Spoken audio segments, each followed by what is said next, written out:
Kamusta po? Yan. I just thought going live kasi meron akong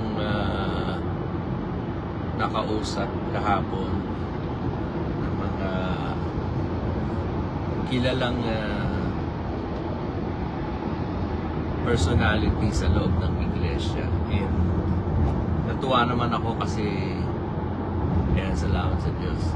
Natuwa lang ako kasi sabi nila pag nagbabiyahe daw sila, mahaba yung mga biyahe nila, nakikinig sila sa mga podcast nga, sa mga vlog na. So I just thought kasi hindi sila nakalantad ngayon kasi they are worried sa backlash na mangyayari kapag lumantad sila. They have other to protect their identity. So naisip ko parang gumawa nga kaya ako ng parang video to at least makapagbunga ng konting pag-asa sa mga tao o mga kapatid na kagaya nila. Hindi naman nila kailangang magpaliwanag. Hindi rin nila kailangang ipagtanggol yung sarili nila kung bakit sila nasaktan, yung mga katanungan nila. Simply because napagod na sila. Yun yung sabi sa akin kasi. Pagod na sila, hindi na nila kayang tiisin. Although hindi nawawala yung pag-ibig sa Diyos, pag-ibig sa utos, pero yung sistema, yung kultura, yun ang nakakapagod kasi yung mga taong nakakasama mo sa loob. Kaya nga naalala nyo kung sinabi ng Panginoon na lumapit kayo sa akin, kayong lahat na nangagpapagal at nangabibigat ang luha, at kayo'y aking papagpapahingahin, di ba? Kung maiintindihan lang natin yung talatang yun, yung sinasabi ng Panginoon, hindi niya sinabing lumapit ka pag perpekto ka. Hindi niya rin sinabi na lumapit ka lang pag wala ka ng alinlangan. Hindi rin ibig sabihin na lumapit ka pag subok ang iyong pananampalataya at matibay ka. Basta sabi niya, lumapit ka, magsiparito kayo sa akin. Lalo na kung nasasaktan ka, may taong nagsasabi sa yung pag umiwalay ka sa iglesia, hindi ka na sa Diyos, tinakwil ka na ng Diyos, mapapahama ka na, ang tawag pa sa'yo, tiktik, taksil, ingrato, antikristo, anak ng dyablo. Parang sa kanila, talagang wala ka ng pag-asa at itinakwil ka na, no? Yung sinasabi sa Isaias, napaka makapangyarihan yung basag na tambo ay hindi niya babaliin, sabi. At ang minsan na umuusok ay hindi niya papatayin. Hindi dinudurog ng Diyos yung mga sugatan. Hindi ganyan ang Diyos. Maawain siya, mahabagin siya. May ilan nagsasabi na alam ng Diyos ang puso mo, nakikita ng Diyos ang puso mo, pero ginagamit lang yun bilang panakot. Hindi para pang-aliw o to give reassurance or hope. Kaya nga sabi diba ni Pablo kay Timoteo, nakikilala ng Panginoon ang sa Kanya. Hindi natin kailangan magpaliwanag sa kanino mang tao. Ang Diyos ang nakakakilala sa ating lahat. Maging nasa loob o nasa labas. Diyos ang nakakakilala sa atin. Hindi tao, hindi iglesia o organisasyon ang magsasabi kung kanino tayo. Ang Panginoon, siya mismo ang magdideklara. Kaya nga nung sinabi nila kay Kristo, di ba, may demonyo siya. Nasa kanya ang kapangyarihan ng prinsipe ng mga demonyo. Sapagkat siya'y nagpapalayas ng mga demonyo, ang sagot ni Jesus sa kanila, hindi ako tumanggap ng kalwalhatian mula sa tao. Kung nagkamali sila ng paghusga sa ating Panginoong Jesucristo, sigurado maaari din silang magkamali ng paghusga sa atin. Hindi ibig sabihin nun, ako mo sinabi nila, nasa iglesia sila, nasa katayuan sila, ibig sabihin, sang-ayon na ang Diyos sa kanila. Mayroong mga taong nasaktan na hindi naman laban sa aral at sa pananampalataya, kundi sa mga taong gumagamit ng Biblia. No? Sa paggamit nila ng Biblia, mayroon silang mga nasasaktang kalooban. Yun nga yung sinasabi ng Panginoon na nagpapapasan sila ng mabigat na pasanin sa balikat ng mga tao. Ngunit sila mismo, ayaw man lamang nilang galawin o buhatin sa daliri ng daliri ng sa kanilang mga daliri. Yung mga ganyan kasi hindi pag-ibig yan eh. Hindi yan pagkalinga, hindi yan kabanalang itinuturo ng Biblia. Kaya nga sabi ng Panginoon, darating ang oras na ang sino mang pumatay sa inyo ay iisiping naglilingkod siya sa Diyos. Mahirap tanggapin yung talatang yan, pero mangyayari po yan. At hindi naman sinasabi ng Panginoon yan para takutin tayo. Para wag lang tayong magkaroon ng confusion na kung dumating man ang panahong ito, bilang tayo na naniniwala talaga sa Diyos, hindi sa tao, hindi tayo magtaka. Gagawin nila ang mga bagay na yan sapagkat hindi nila nakikilala ang aking Ama. Hindi rin nila ako nakikilala, sabi ni Cristo. Yung hindi nila pagkilala sa Diyos, evidence yun ang kanilang pagiging mabagsik sa kapwa. Diba? Nakatago yung relihiyon sa kawalan nila ng awa sa kapwa. Samantalang gumagawa sila ng kabutihan, puno sa mga charity nila, no? Pero ang puso nila puno ng poot, hindi sa mga tagalabas, kundi doon sa mga taong mismong nakasama mismo nila sa loob nang hindi isang taon. Biruin mo, anong klaseng hypocrisy yan? Yung mga taong pinupuntahan nyo na hindi nyo kilala. Hindi nyo sila kilala. Baka nga makakasama nyo lang sila ilang oras sa isang araw dahil nag-medical mission kayo doon, Mediquida, MCGI Care. Diba? Hindi nyo sila kilala eh. Pero gusto nyong ipamukha sa sanlibutan sa pamamagitan ng camera na mahal yung mga taong ito. Ipinararamdam ninyo ang pag-ibig ng Diyos. Nandito kami para abutin kayo dahil yan ang kalooban ng Diyos. Nagawan namin kayo ng mabuti. Yung sarili nyong sambahayan sa kasambahay sa pananampalataya, hindi nyo magawa ng mabuti. Diba? Itinatakwil ninyo. Ipinopronounce nyo mga demonyo, mga antikristo. Hayag sa Diyos yung mga ganyang klaseng ugali. Hindi nyo pwedeng itago yung ganyang kalooban sa Diyos na nakakakita ng puso ng lahat ng tao. Paano mo maiibig yung Diyos na hindi mo nakikita? Yung kapatid mo na nakikita mo, hindi mo maibig eh.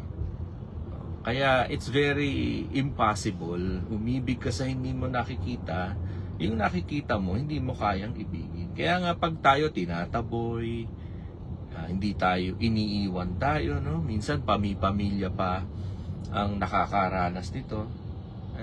Let's take refuge dun sa salita ng Diyos.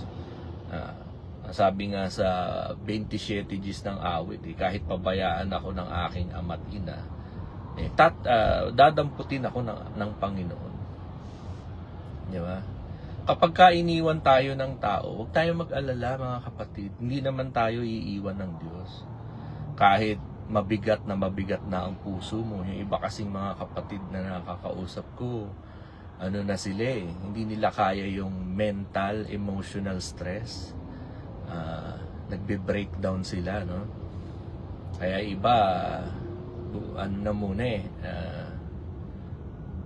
iniiwan muna nila yung social life nila, naalis muna yung mga social media account nila, kasi hindi na nila kinakaya. At naiintindihan naman natin kung bakit ganyan. Nandito tayo para salubungin sila, no?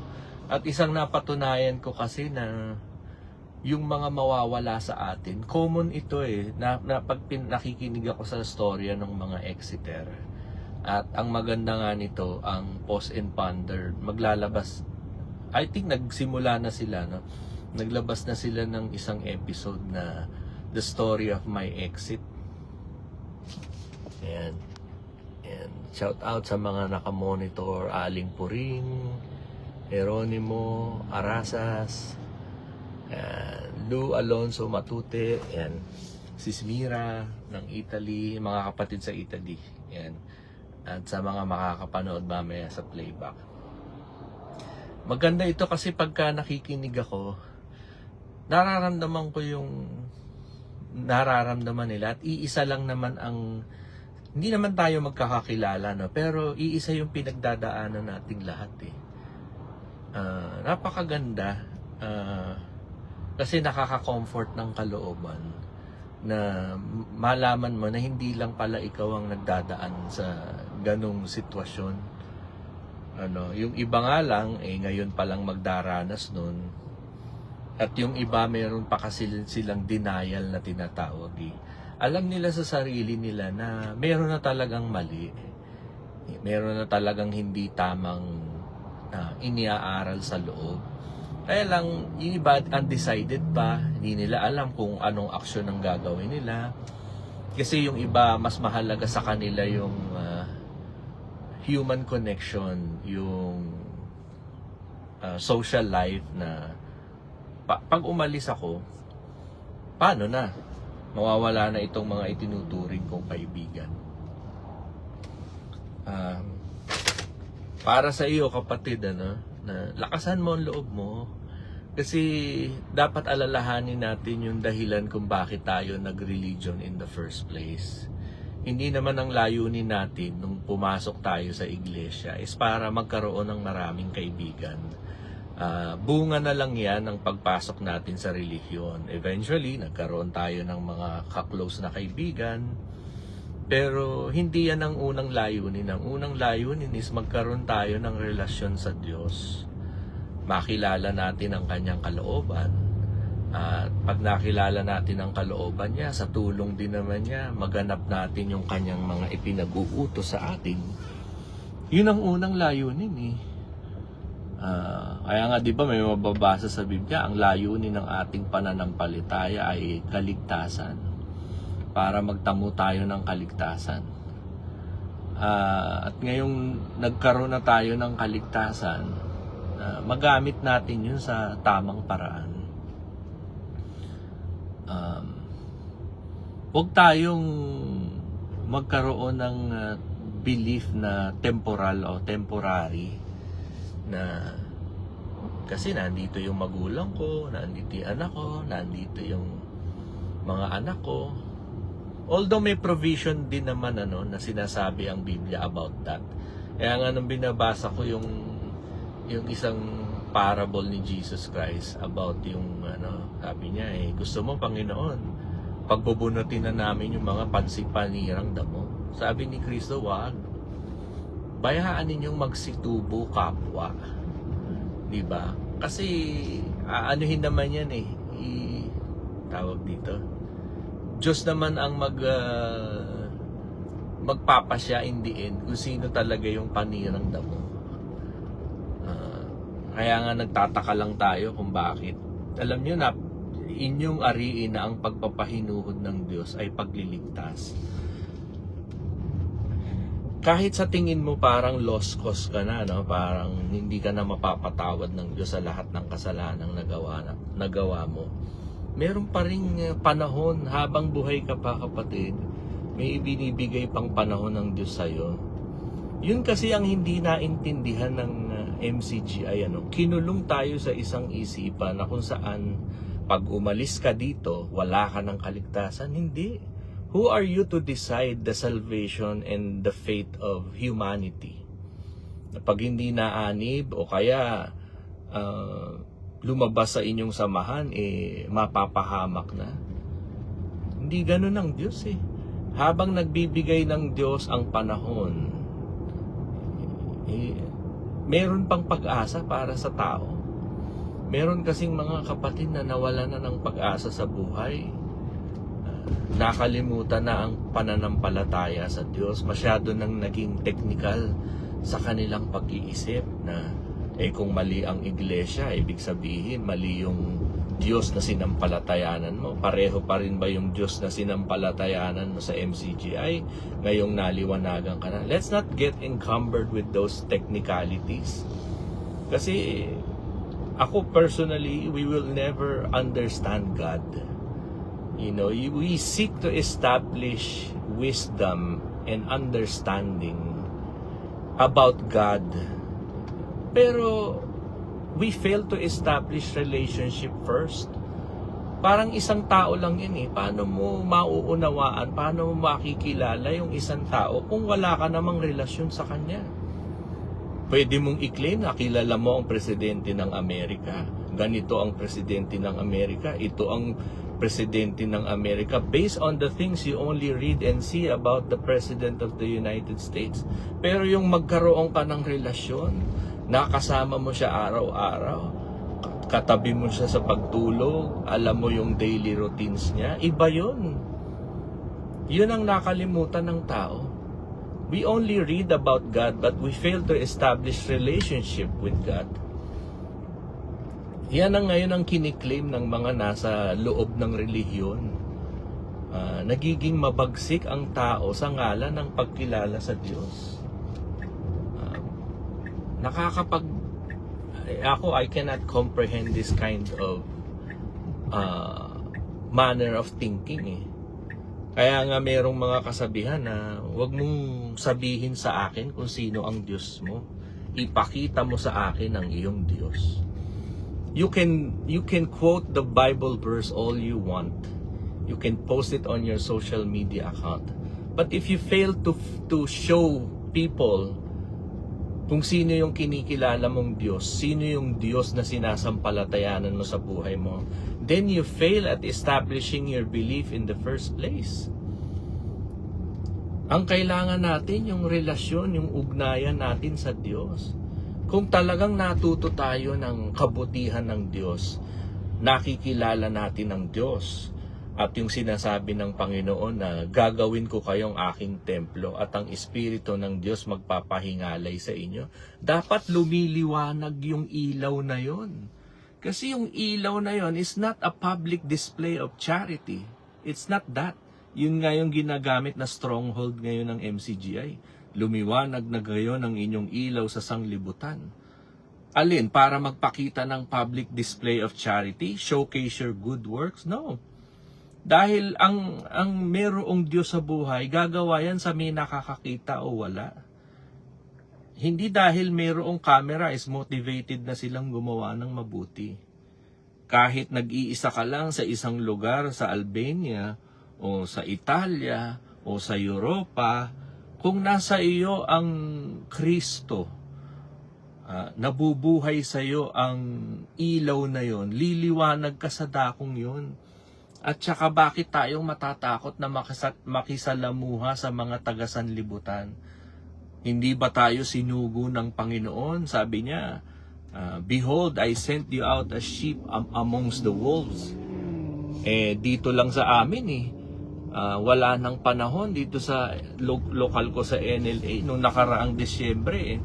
Sabi nung mga opisyales sa December 25, dito na lang tayo, magkita-kita tayong mga magkakapatid para hindi na tayo makasama sa celebration ng sanlibutan. Yung salitang sanlibutan, sinasama nyo na yung mga pamilya ninyo na hindi naman kapatid o kaanib.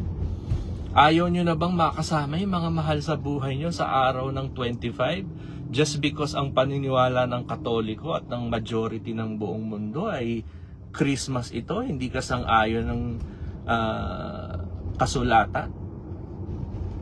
Bakit nawawala na yung pakikipagkapwa-tao ninyo, yung pag-ibig ninyo sa inyong mga sariling sambahayan na hindi ninyo namang kapatid?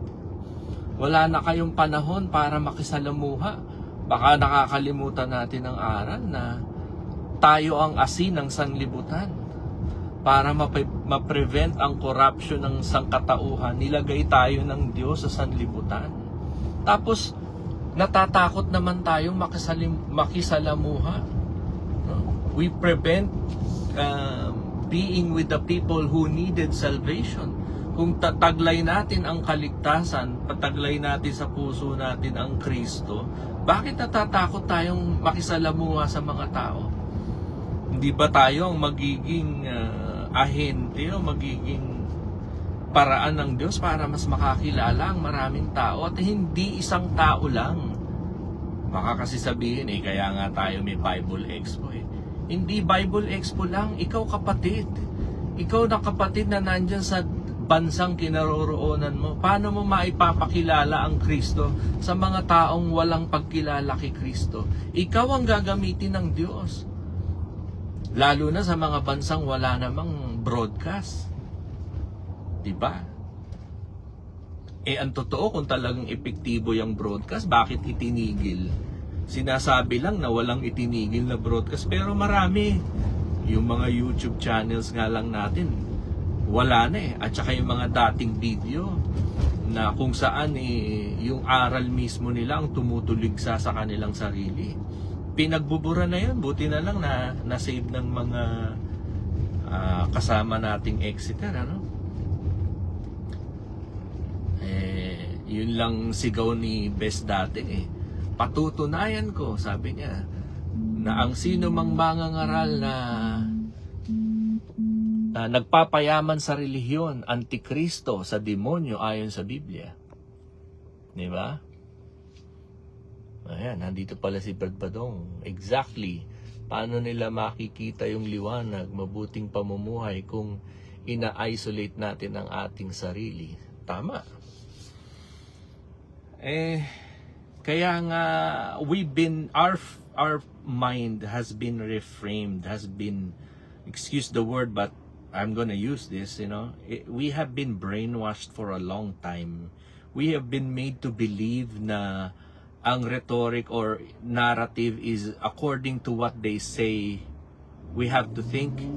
Kaya nga nalulungkot ako may isa kasing kapatid dito sa NLA, matuwid ang pagkakilala ko dun sa kapatid na yun eh. Sabi niya, hindi ko naman na-confirm kasi hindi na nila ako kinakausap. Sabi niya, pagka daw lumabas yung kanyang anak, itatakwil niya. It is very hard to hear sa isang mapagmahal na ama. Kinakausap kita kapatid kung naririnig mo ngayon itong sinasabi ko. No? O kung makarating man sa'yo ito ngayong sinasabi ko. Nakahanda kang itakwil ang anak mo na lumabas sa iyo, na nanggaling sa iyo, na naging bunga ng pagmamahalan yung mag-asawa nyo, just because sinabi ng sugo mo na ang hindi na naniniwala sa kanya at sa aral niya talagang karapat dapat ng maimpyerno. Do you believe that inside your heart? Ganyan na ba ang pananampalataya o katwiran na naitanim sa puso mo, kapatid? O sabi lang yan ng tao dahil hindi naman ganyan ang sabi ng Kristo? Tandaan mo, sabi ng Panginoon, iibigin ninyo ang inyong kaaway. Kaaway man ang maging turing mo sa iyong anak dahil magiging magkaiba na kayo ng pananampalataya, hindi mo siya dapat itakwil. Anak mo siya, kapatid. Nanggaling siya sa iyo. At ang isang taong alam niya ang origin ng isang bagay, minamahal niya yon, kagaya nga ng nilikha ng Diyos. And the woman was fashioned